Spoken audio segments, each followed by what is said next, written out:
내 집 마련과 집 걱정 없는 나라. 살기 좋고 아름다운 나라. 모두가 행복한 희망의 나라. 이것이 바로 LH가 만들어가는 나라입니다. 이제 경남 진주에서 보다 나은 내일을 준비하는 아름다운 이름, LH 한국토지주택공사.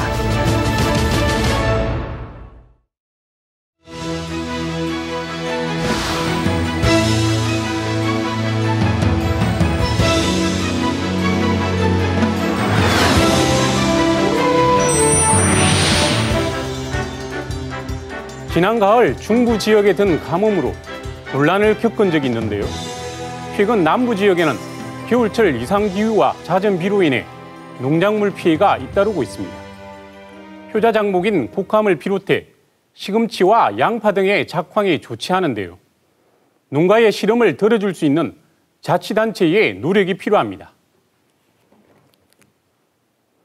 내년 4월에는 국민의 대표를 뽑는 총선이 열립니다. 각 당마다 후보 선정에 여론조사를 많이 활용하고 있는데요. 하지만 불법 여론조사를 하다 선관위에 적발되는 사례가 증가하고 있습니다. 인사이드 현장에서는 여론조사 어떤 게 문제인지 취재했습니다.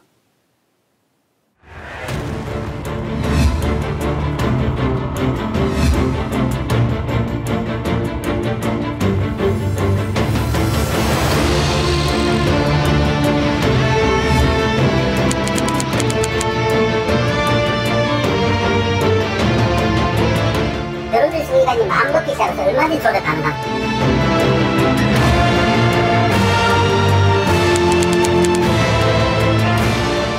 여론조사를 어떤 형식으로든지 참고 이상의 역할을 하고 있기 때문에 상당한 본질의 왜곡을 가져올 수 있는 위험 요소가 있다.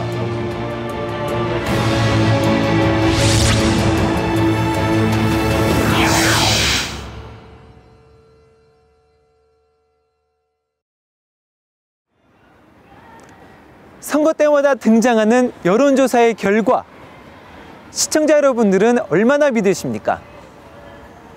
우리나라는 이제 여론조사 공화국이라 불릴 만큼 여론조사가 갈수록 위력을 발휘하고 있습니다. 그런데 그 결과가 들쑥날쑥해 오히려 유권자들의 혼란을 야기하는 경우가 많습니다. 또 여야가 주로 후보들을 여론조사 방식으로 선출하면서 신뢰할 수 없는 여론조사에 불법 여론조사까지 속출하고 있고 공정성을 둘러싼 잡음도 끊이지 않고 있습니다. 양산에 있는 한 회사입니다. 지난 6.4 지방선거를 한 달 앞둔 연휴. 이 회사로 여론조사 기관 2곳에서 전화가 걸려옵니다. 새누리당 양산시장 후보로 누가 더 적합한지를 묻는 여론조사입니다. 주민등록상으로 지금 거주지는 어디세요, 선생님? 양주동입니다. 이번에 새누리당 경남 양산시장 후보로 누가 나왔으면 좋다고 보는지요? 나동현 시장. 이후로도 일정한 간격으로 전화 소리가 울렸습니다.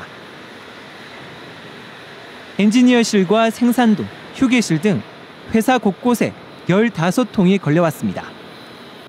그런데 전화를 받는 10통의 목소리가 앞선 남성과 비슷합니다. 예, 삼성동. 예, 예. 20대입니다. 예, 나동현 현 양산. 나동현.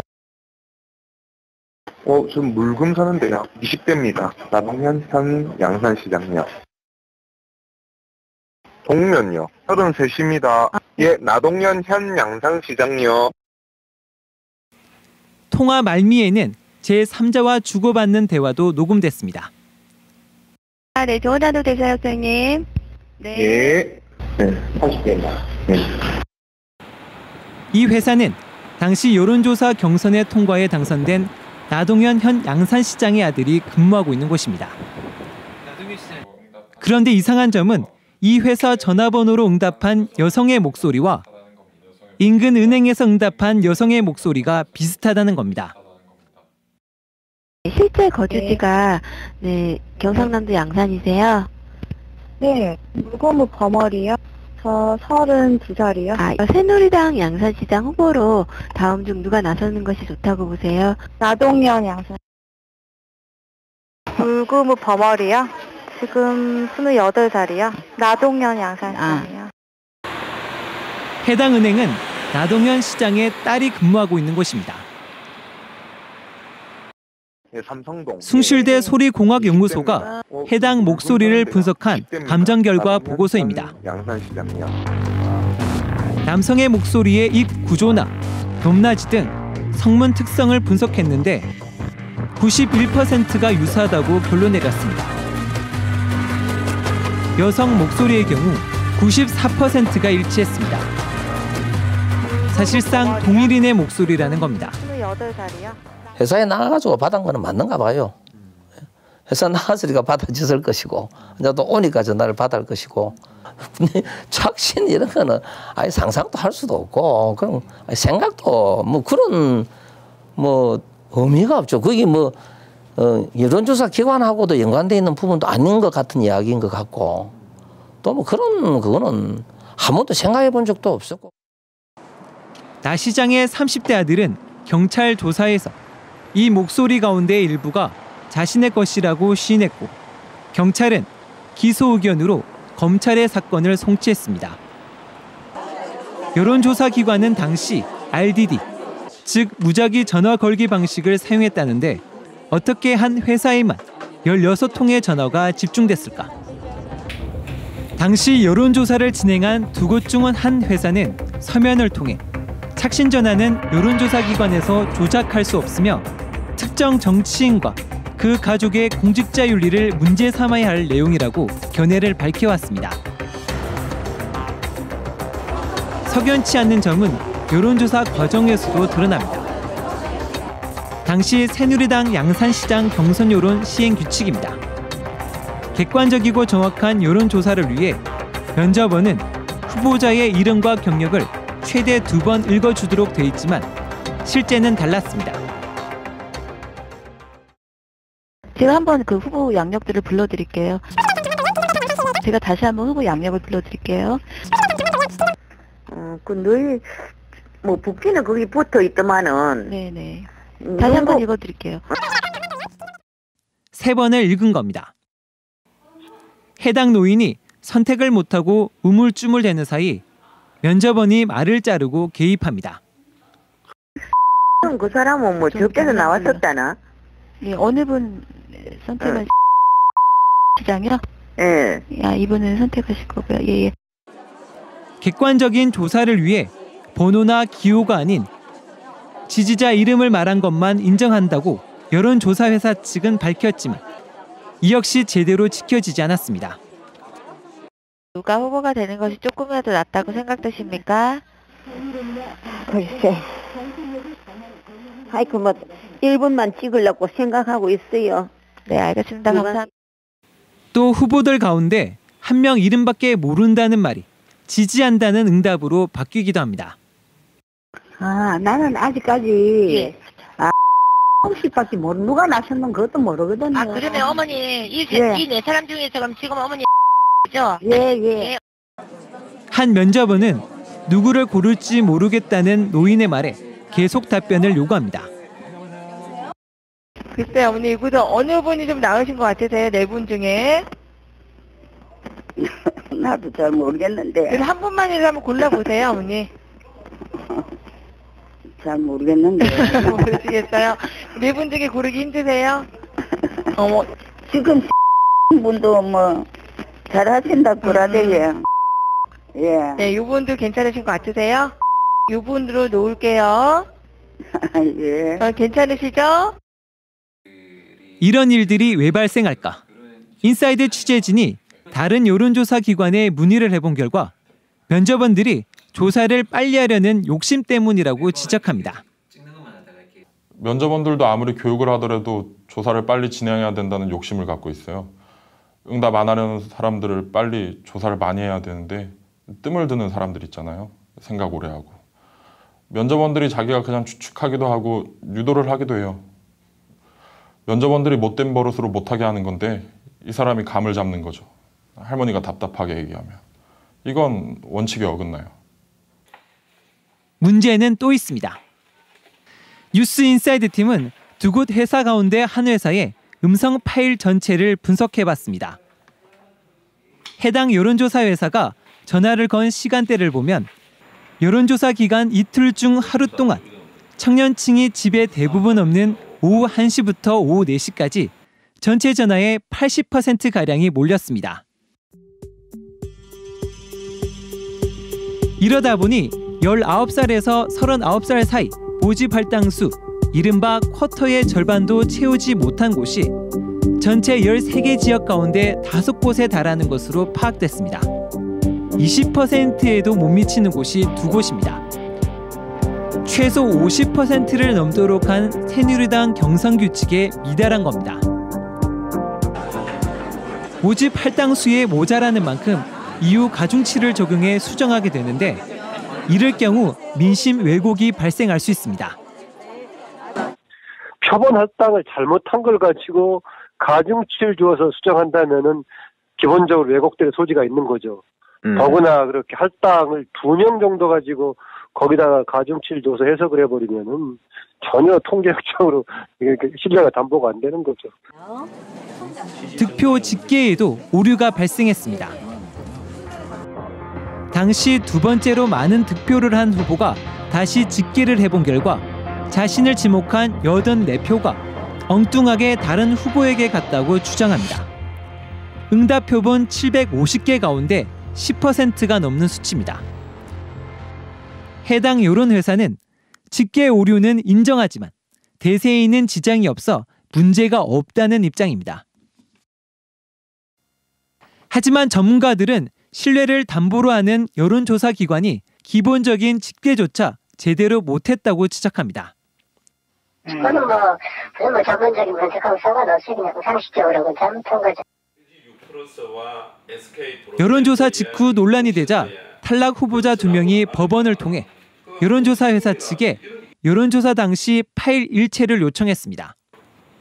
이후 계속된 법원의 요구에도 여론조사 회사들은 일부를 제외하고 내놓지 않고 있다. 선거 공소시효 한 달여쯤을 앞두고 17,000여 개의 파일 일체를 경찰에 제출했습니다. 많이 증일 다 뜯기는 불가능이고 그 시한이 또 한계가 있기 때문에 경찰 조사에서 증거 불충분으로 무혐의가 났습니다.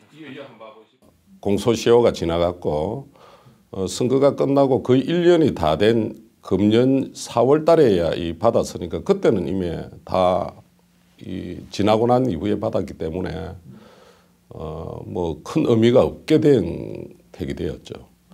그나마 이 민사소송으로 큰 금액으로 소송이 진행되었기에 그 자료라도 늦게라도 받았지. 지난해 지방선거 당시 포항시장 예비후보 사무실. 선거사무소가 집기 하나 남지 않고 텅 비었습니다. 중앙선관위가 여론조사 조작을 적발해 검찰에 고발했기 때문입니다. 고발된 사람은 후보자를 포함해 선거운동원 등 모두 15명. 이들은 경선 여론조사를 앞두고 한 명당 최대 33대씩 모두 170대의 유선전화를 개설했습니다. 여론조사 기관이 새로 개설된 번호로 전화를 걸면 개인 휴대전화나 선거사무소로 연결되도록 해놓은 겁니다. 이들은 이런 방식으로 여론조사 기관으로부터 전화를 받으면 가중치가 높은 20, 30대라고 속여 대답했습니다. 이런 여론조작 덕분에 10%를 밑돌던 이 후보의 지지율은 불과 일주일 사이 24%를 넘어 선도 후보와 접전 양상을 보이기도 했습니다. 지난해 3월 경남도지사 후보 여론조사에서도 조작 사실이 드러났습니다. 경남도지사에 적합한 후보를 고르라는 질문에 잘 모르겠다라고 답한 43건을 당시 모 후보에 대한 지지로 돌려놨습니다. 당시 이 후보는 앞서 이뤄진 조사에서 선도 후보의 10%포인트 이상 뒤처져 있었지만 이 조사에선 접전 양상으로 나타났습니다. 이 여론조사 기관 관계자는 공직선거법 위반으로 대법원에서 징역 6월, 집행유예 2년을 선고받았습니다. 특정 집단의 의도적인 개입 또는 의도적인 조작 이런 것들을 하려고 한다면 사실은 그런 데에 대해서 이렇게 충분한 저항력이 있는 것은 아닙니다. 여론조사 결과에 영향을 주기 위한 전략적 방법을 사용을 해서 왜곡하겠다고 나서는데 그거를 막을 수 있는 방법은 사실 또 없는 것이죠. 지난 6.4 지방선거 당시 선관위가 여론조사와 관련해 적발한 불법 사례는 모두 86건. 이 가운데 앞에서 보신 것처럼 전화 착신을 통해 불법으로 여론조사를 하거나 여론조사 결과를 왜곡해 발표한 경우는 모두 22건입니다. 물론 선관위가 적발하지 못한 불법 사례는 이보다 훨씬 많을 것이라는 게 전문가들의 공통된 의견입니다. 여론조사 결과 조작 가능성은 업체들도 인정하고 있습니다. 여론조사 심의관이 마음 먹기 시작해서 얼마든지 조작 가능한 조작이라는 게 제가 말하는 조작은 데이터를 조작하는 게 아니고 어떤 식으로 한다는 결과를 어떻게든 만들 수 있어요. 특정 후보에게 유리한 조사 결과를 가지고 흥정하는 업체도 있다는 얘기가 공공연하게 나돌고 있습니다. 여론조사를 하고 그 결과를 알려줍니다. 그러면 예비부대 입장에서는 궁금하니까 그 결과를 달라고 그러면 대가를 줘야 알려주는 이런 그. 하지만 여론조작으로 적발되더라도 솜방망이 처벌에 그치고 있습니다. 대부분 집행유예로 풀려나거나 100만 원에서 200만 원 정도의 가벼운 벌금형에 불과합니다. 전문가들은 무엇보다 여론조사로 후보를 뽑는 현행 경선 방식이 정당 정치의 의미를 훼손하고 민의를 심각하게 왜곡할 수 있다고 지적합니다. 또 후보들의 인지도가 낮은 지방선거의 특성상 약간의 인지도만 있으면 쉽게 공천을 따낼 수 있는 인기투표로 전락할 수 있다고 말합니다. 대부분의 경우가 여론조사를 어떤 형식으로든지 참고 이상의 그 역할을 하고 있기 때문에 상당한 본질의 왜곡을 가져올 수 있는 위험 요소가 있다라고 생각합니다. 여론조사와 관련해 선관위에 적발된 경우는 최근 증가세를 보이고 있는 상황.